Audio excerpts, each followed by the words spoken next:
Welcome to South Seas ABE, and this is the Cyber War in Perspective, Analysis from the Crisis in Ukraine, being presented by Kenneth Geers. Last few notes. This is the last talk of the day, obviously. There is the business hall. You'll be able to go there tomorrow for all the great vendor stuff that's happening. And then also this evening from 5:30 until 7 o'clock is the welcome reception, also there in the business hall, downstairs in Bayside AB. The Black Hat Arsenal, I believe, closes in about a half an hour, but I should be open all day tomorrow as well, so definitely check that out in the Palm Foyer. And finally, this evening at 6:30 in Mandalay Bay BCD, which is just down the hall, are the Pony Awards. So with that, let's go right into the talk. Thank you. Hello, thank you all for being here. I appreciate it. So I'm Kenneth Geers. I'm with Komodo, and I've been living for the last 2 years in Ukraine. So I got together with NATO to put together a book on the crisis there, specifically the cyber dimension. This slide, I think, is important in the age of information operations in cyberspace, because it's funny how, I guess, easy it is to deny something. You know, Russia has denied that those are its tanks in eastern Ukraine, or that its malicious code is on the DNC server.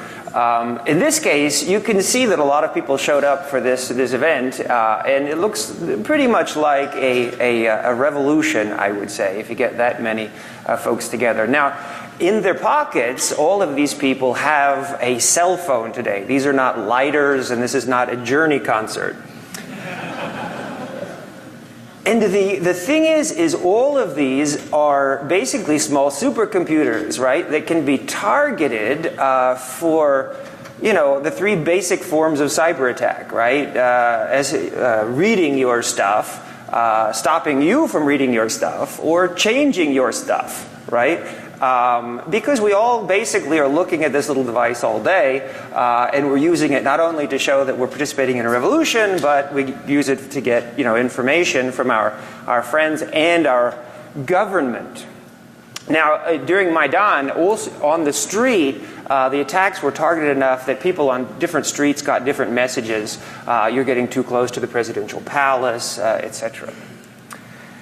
So the Russian reaction to this, if you can see the map, you can see how important Ukraine is in geopolitics, right? If you're sitting in Moscow, it is a very important piece. Putin himself is called Kiev, the mother of all Russian cities. And you probably don't need to think much more to see how important it is from the Russian perspective. And you can see in the middle, that's the eastern part of Ukraine that is now divided up with tanks, soldiers, and also information operations in cyberspace.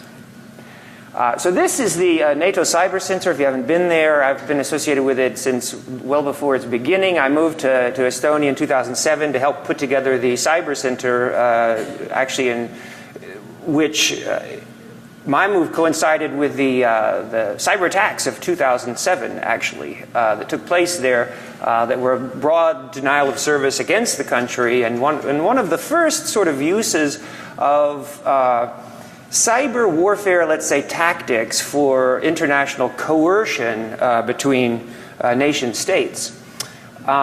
So what we wanted to do is think about, well, this current conflict in Ukraine, it has clearly there's a hot war on the ground. You have two countries that have expertise in information technology and expertise in hacking. So is there a cyber dimension, and if so, what is it?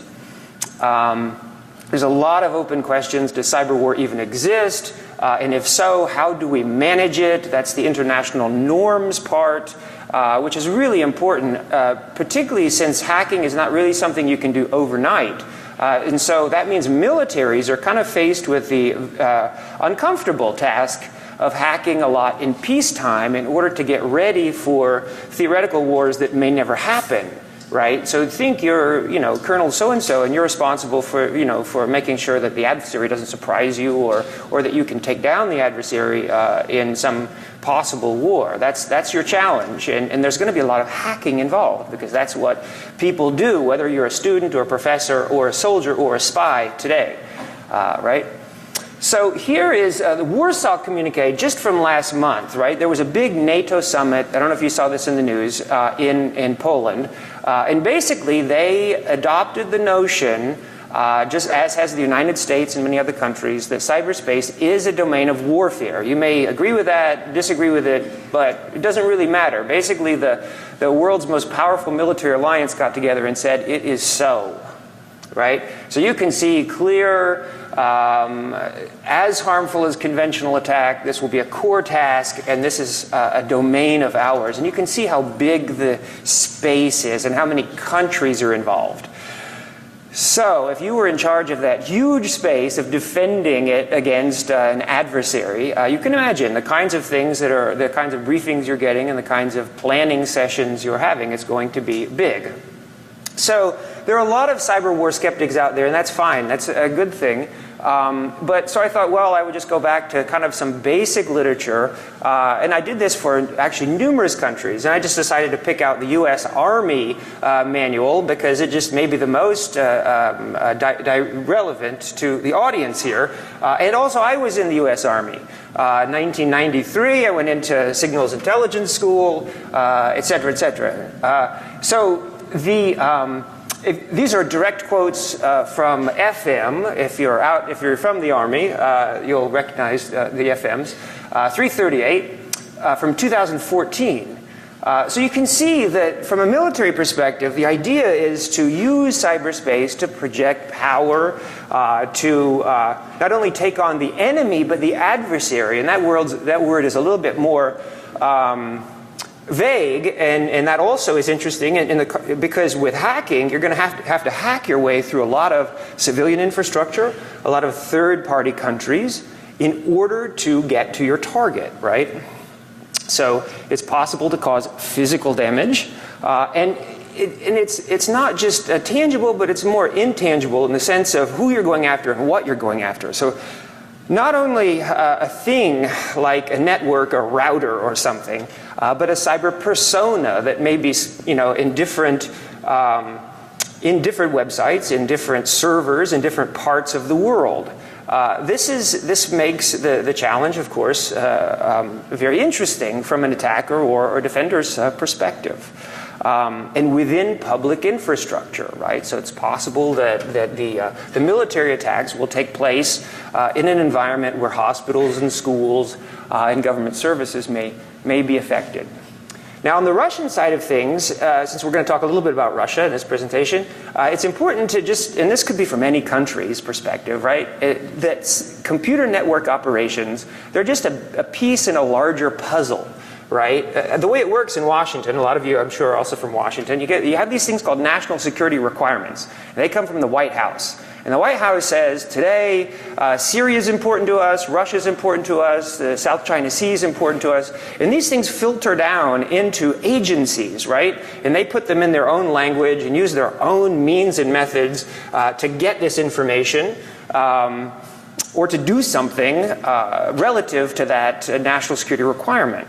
And so Russian SIGINT, if you know this story, some of you I'm sure do, but it's the Great Seal that was given by school children to the U.S. ambassador in Moscow on August the 4th, in 1945. So this is before the end of the war.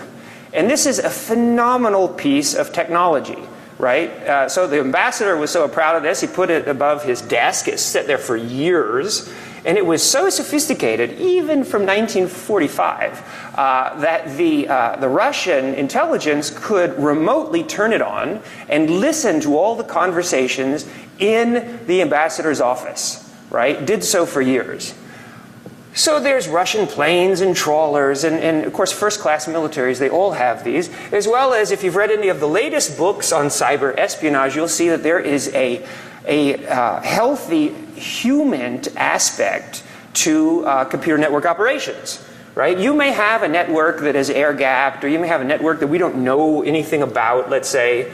And there's going to be interplay then between SIGINT and HUMINT, right? You have to send somebody across a border to a conference in a building. There's probably, I don't know how many people in this room right now that are basically going to go back and they're going to write a report that's going to go into a classified stream to their government. So here's the authors we had in the book. You'll see there's some really great thinkers on here from Libicki, Bejtlich, Lewis. I'm going to highlight just two because this is a short presentation. Two Ukrainian guys, the chief of CERT-UA and Isaka Kiev. Just in a couple of slides before we move on, but just to give you a taste of what's in the book. And the book is free by chapter or the whole book. And also the NATO Cyber Center library also. If you miss this link, let's say, you can always just think, oh, there's a NATO Cyber Center in Estonia, and now we have hundreds of reports and books and publications there.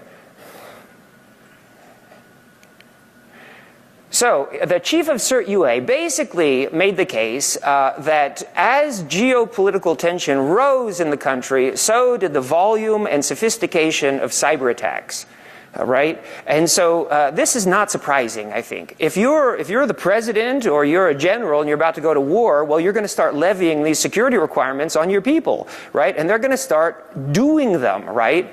Back to what I was saying earlier, once these agencies get all these requirements, they're going to fulfill them, but in the various ways, one of those ways will be a computer network operation of some sort, even if it's just open source research via Google. But of course, a lot of agencies, they have more leeway than that in terms of what they do. So there's defacements, and as the conflict worsened in 2013, it goes from hacktivism to professional computer network espionage. And then when it got cranked up in 2014, that was the most intense period, there's a lot of doxing of the government. Right, in terms of trying to embarrass, in terms of trying to influence the United States, NATO, international partners. And then the final one, we'll spend one slide on that. The most advanced hack that the CERT-UA responded to was against their national election. Okay, the chief of Isaka Kiev also is really a great guy. Knows a lot about history as well as system administration. Basically, he broke it down into phases of the Euromaidan, the revolution in Kiev, the annexation of Crimea, and then the ongoing occupation in eastern Ukraine. And says basically you can find attacks in physical and software-based. And again, the most serious things that he saw were when the shooting started. So something like close to 200 people were either killed or missing off the square there that we saw in the first slide. In terms of military, you can see special forces operations, actually. So not only severing cables, but between Crimea and Ukraine in order to isolate political leadership from what's happening in the military terrain. Also, softer things like mass changes to Wikipedia relative to what was happening in Crimea. And going into actually control centers and taking over a satellite, right? So this is not anything that normal hackers typically do.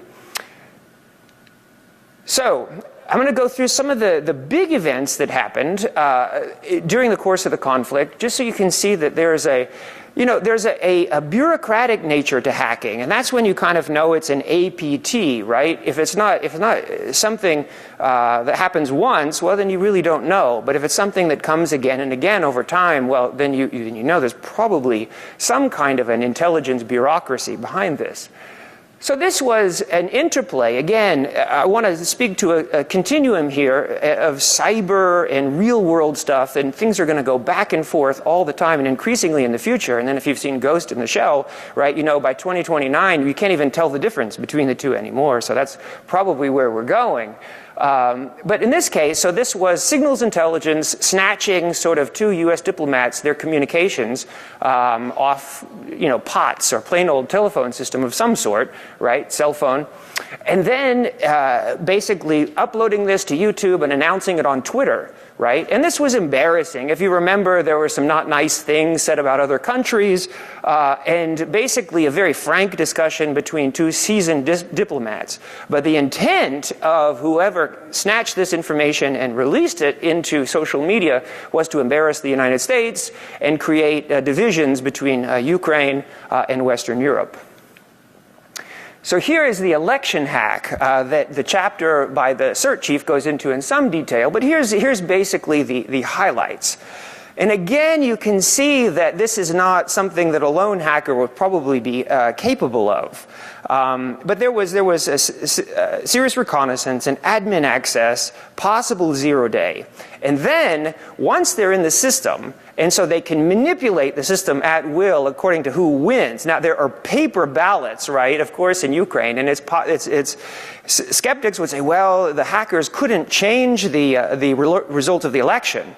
And that's true, but there's also an integrity issue.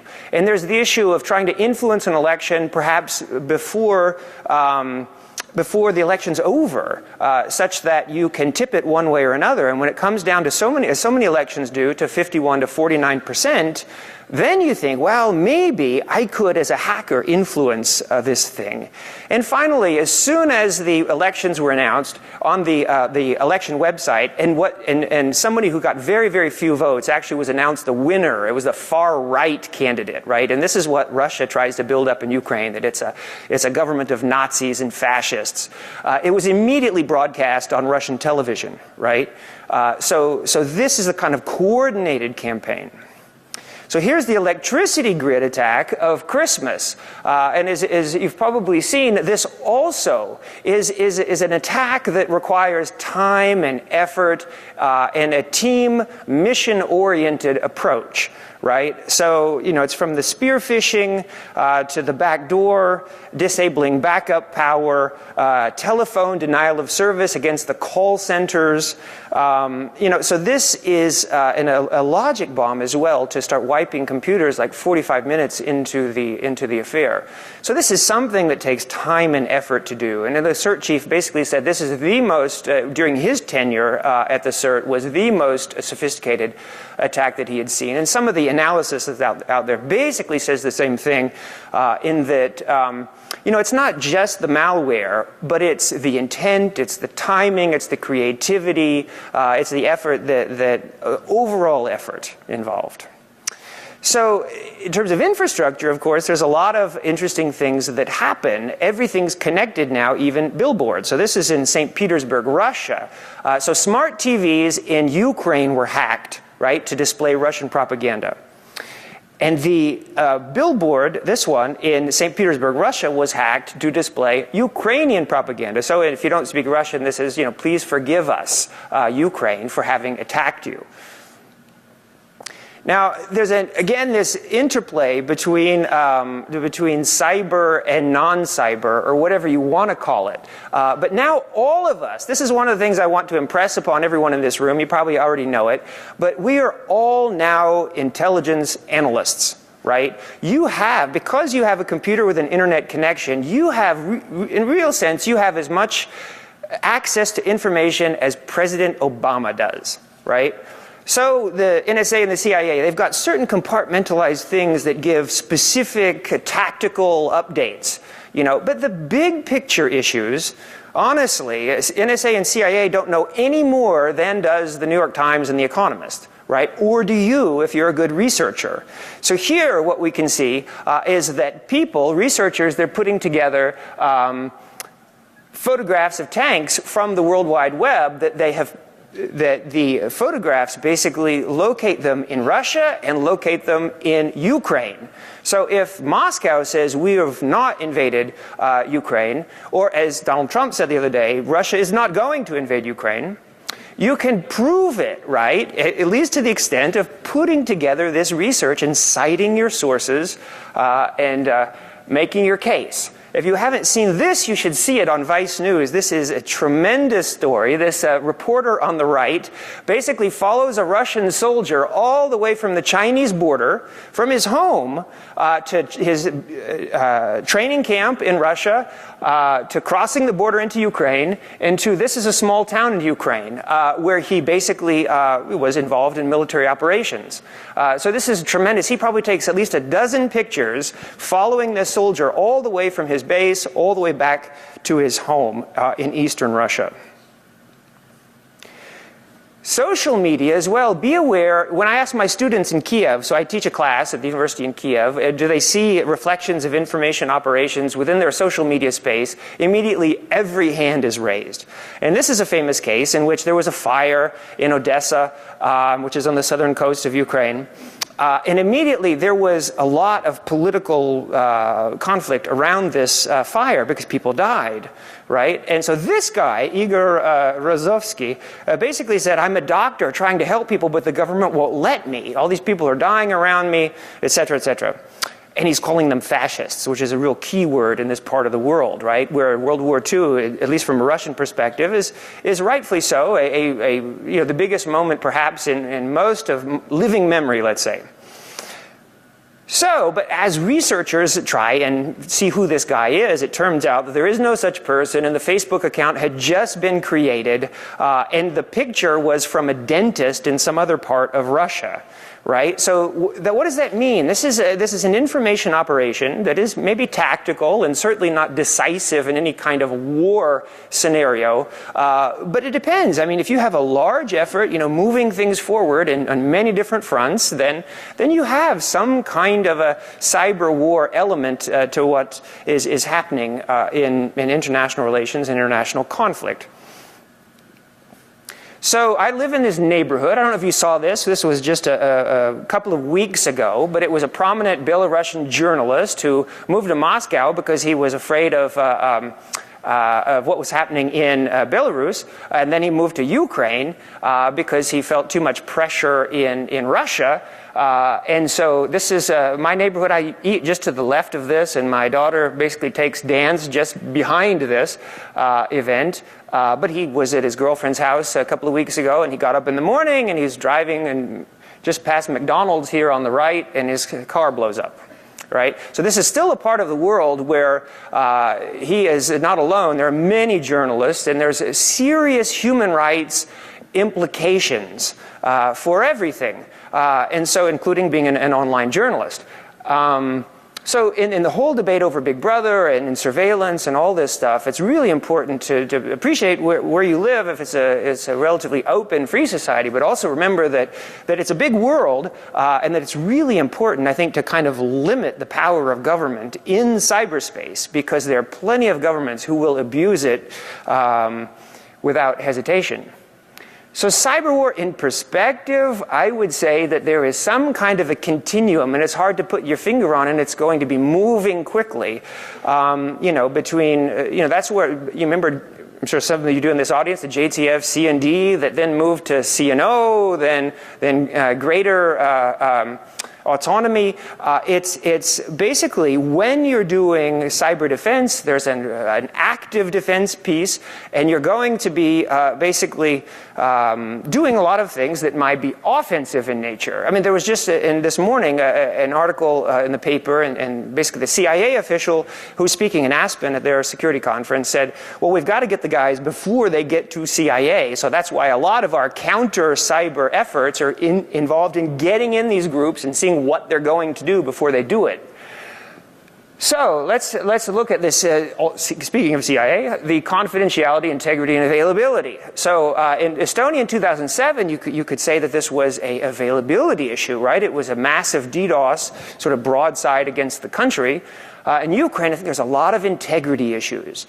Think about the information operations and social media and the replacing of the firmware, right? And the election results, right? These are things we need to think about in the context of the DNC hack as well, right? It's protecting the democratic process itself, and how do you do that? It's kind of amorphous. But this, the e-voting, how do you protect maybe candidates and parties against foreign manipulation? This is not easy. And of course, when you start doing that, then a lot of people are going to raise their hand and say, government, get out. So it's not, basically it's a big challenge. And of course, down at USA 2016, it's a confidentiality issue, right? We never thought that WikiLeaks might be used for such a politically pointed purpose. But if you think about it, all you have to do is really time it well. So that's one of the things about the DNC hack. They were saying that this looks like a bureaucracy because they're leaking this information just prior to the Democratic Convention. So I'm involved in another book project at Cybercom, and we're looking at grand strategy in cyberspace. And, what can I say about cyber war? To me, there's no question it exists. Whether or not it's rises to the level of the weapon of mass disruption, let's say, is another question. It's probably not decisive, right? But think about it. If you're a tank commander, and this is an important day for you, but the enemy has some kind of a 0 day for an operating system or application upon which you are dependent, it may be a very long day on the battlefield, right? And all these, basically, tanks, planes, and ships, they're all basically floating, flying, and rolling computers today, right? So you have to be aware of that, and you think the Departments of Defense around the world are absolutely aware of that. If your operating system is down or this critical application doesn't function properly, you might not have a win on the battlefield that day. That said, Admiral Yamamoto did not intend on winning World War II at Pearl Harbor, right? That was just the opening shot in what would be a long war, and they expected a very severe response from the United States. So it was to gain time, to gain space. And that's probably precisely the same way that cyber attacks would be used by militaries. Cyber attacks are not going to occupy ground, in Germany or Russia or the United States, but they might facilitate, right? They might help. So turn out the lights for a while, confuse leadership, just like in the Army FM. That's exactly what it said. You can attack systems. You can also attack the decision-making process. So there's too many national security challenges, I think, to think about, and some of them are going to lead us toward solutions that will be unhelpful, both for the internet and for cyberspace and for human rights, I think. But here's just some of them. Relative to attack, what can you do in peacetime? Right? I'm also on this Tallinn Manual team in Estonia, so we're looking at how the laws of war apply in cyberspace. What can you and can't you attack? Because again, you're going to have to be busy in peacetime if you want to be successful in wartime. So that makes deterrence very difficult. So one of the aspects of deterrence is that you have to have a clearly stated policy of deterrence and a demonstration of capability to enforce whatever policy against the adversary. And this is very difficult in cyberspace because things are so elusive, right? I mean, how many years and millions of dollars did the U.S. go after Moonlight Maze for a big question mark at the end? Who was it? Well, we think it was the Russians, but may not be. Maybe some other sophisticated actor routing through Moscow. The attribution question is very interesting. Can you get solid attribution? Can you get to the person at the keyboard? Yeah, sometimes, but you might need traditional law enforcement, you might need human, etc. But one of the interesting things about that, and this is what maybe Russia is finding out today, is you can crowdsource this as well. If Putin or Obama or some other leader really pisses off everyone in this room, well, guess what? You might do attribution pretty quickly just by good open source analysis and perhaps some hacking as well. So thank you for your time. I appreciate it. Enjoy your evening.